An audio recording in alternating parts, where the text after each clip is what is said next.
LX 호텔 스위트룸 한동석의 개인 사무실. 그는 창밖으로 부산의 야경을 바라보고 있었다. 회장님, 말씀하신 대로 조사해봤습니다. 한동석은 천천히 돌아섰다. 그 앞에 서 있는 건 그의 최측근이자 오랜 기간 그를 보좌해온 비서 김 실장. 말해보세요.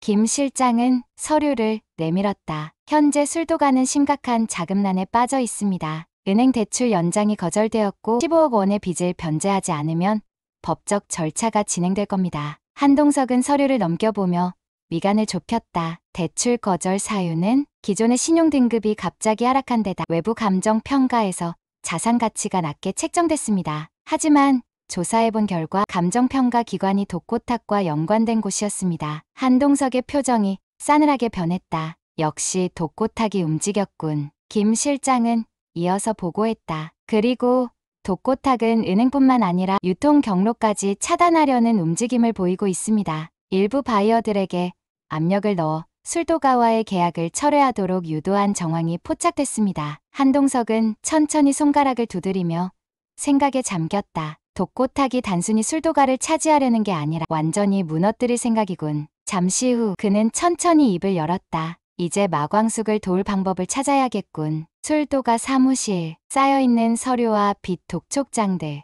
마광숙은 책상 앞에 앉아 머리를 감싸쥐고 있었다. 바로 그때 전화벨이 울렸다. 마광숙입니다. 마 사장님, LX 호텔 한동석 회장님께서 지금 만나자고 하십니다. 마광숙은 순간 멈칫했다. 지금이요? 네, 술도가로 직접 가시겠다고 하셨습니다. 마광숙의 눈이 커졌다. 회장님이 직접 온다고? 그리고 얼마 후 검은색 고급 세단이 술도가 앞에 멈춰섰다. 차에서 내리는 한동석. 그의 모습은 여전히 차분했고 눈빛은 냉철했다. 마광숙은 그를 보자마자 말했다. 회장님께서 이렇게까지 직접 오실 줄은 몰랐습니다. 한동석은 고개를 끄덕이며 술도가를 둘러봤다. 술도가를 지키려면 내가 직접 봐야 할 것 같아서. 그는 천천히 안으로 들어서며 말했다. 그리고 독고탁이 어떤 계략을 꾸미고 있는지도 말이죠. 마광숙은 복잡한 심경으로 한동석을 따라갔다. 사무실 문이 닫히고 긴장된 대화가 시작되었다. 술도가의 빈 창고. 한동석은 내부를 둘러보며 조용히 입을 열었다. 장수 씨가 살아있었다면 술도가를 어떻게 키워갔을까요? 마광숙은 그 말에 순간 말을 잃었다. 그녀도 늘 그 생각을 해왔으니까. 장수 씨는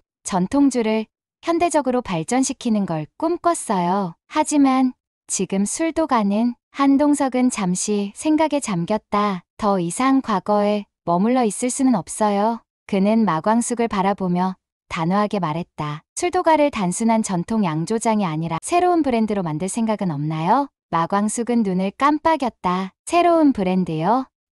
네, 전통주와 현대적인 감각을 결합한 프리미엄 라인. 그리고 장광주의 이름을 딴 프로젝트를 추진하는 겁니다. 한동석은 테이블 위에 새로운 프로젝트 기획안을 올려놓았다. 이건 단순한 대출 문제를 해결하는 게 아니라 술도가를 다시 일으키는 방법이 될 수도 있어요. 마광숙은 기획안을 바라보며 오랜만에 희망이 스며드는 것을 느꼈다. 하지만 독고탁이 가만히 있지 않을 겁니다. 그럼 그를 더 이상 가만히 두지 않으면 되지요. 한동석은 미소를 지으며 차갑게 말했다. 나도 이 싸움 즐겨볼까 합니다. 로비의 공기가 긴장으로 가득 찼다. 응급실에서 푸시카트 환자 침대가 급하게 밀려나왔다. 간호사들이 빠르게 이동하며 환자의 상태를 체크하고 있었다. 그리고 그 침대 위에는 오강수가 머리에 붕대를 감은 채 창백한 얼굴로 누워 있었다. 그 순간 장미애의 심장이 쿵하고 내려앉았다. 우리 강수가 이렇게 다쳤다고? 그녀는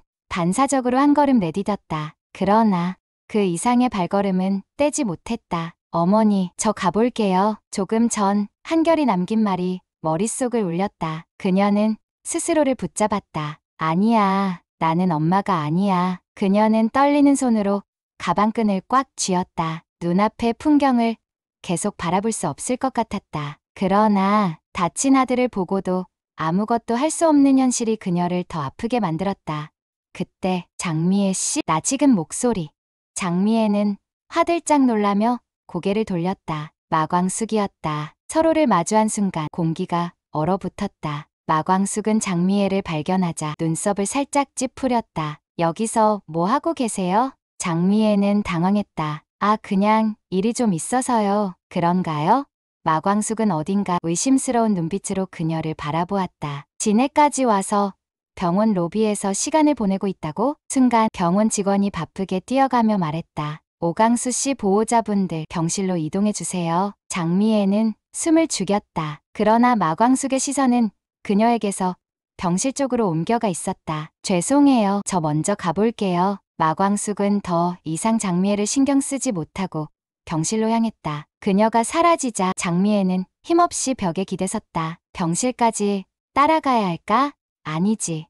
그럴 수 없었다. 그러나 이렇게 돌아설 수도 없었다. 그녀는 그저 멀리서 지켜볼 수밖에 없었다. 눈을 감고 조용히 중얼거렸다. 강수야, 제발 괜찮아야 해. 312호 병실 앞. 마광숙과 오영재들은 첫째 장수의 빈자리를 다시 한번 실감하며 병실로 향했다. 오강수 씨 보호자분들 맞으시죠? 의사가 차트를 들고 다가왔다. 네, 전 형수입니다. 마광숙이 대답하자 셋째, 오응수도 의사를 바라보며 조심스럽게 물었다. 우리 막내 상태가 어떤가요? 의사는 안경을 고쳤으며 차분하게 설명했다. 오강수 씨는 훈련 중 낙상으로 머리를 강하게 부딪혔습니다. 외상은 크지 않지만 뇌진탕으로 인해 기억이 일시적으로 혼란스러울 수 있습니다. 기억이 혼란스러울 가능성이 있다고요? 마광숙의 목소리가 떨렸다. 네, 현재 몇 가지 기본적인 사항은 기억하고 있지만 최근의 일이나 특정 인물에 대한 인식이 흐릿할 수도 있습니다. 다행히 언어적 장애나 운동 기능의 문제는 없지만 기억 회복에는 시간이 걸릴 수도 있습니다. 둘째 천수와 넷째 범수도 아무 말 없이 병실 문을 바라봤다. 또 내가 사랑하는 가족이 기억을 잃은 채 나를 모른다고 하면 어떡하지? 마광숙은 손끝이 차가워지는 것을 느꼈다. 마광숙을 응원한다면 구독, 좋아요 눌러주세요. 감사합니다.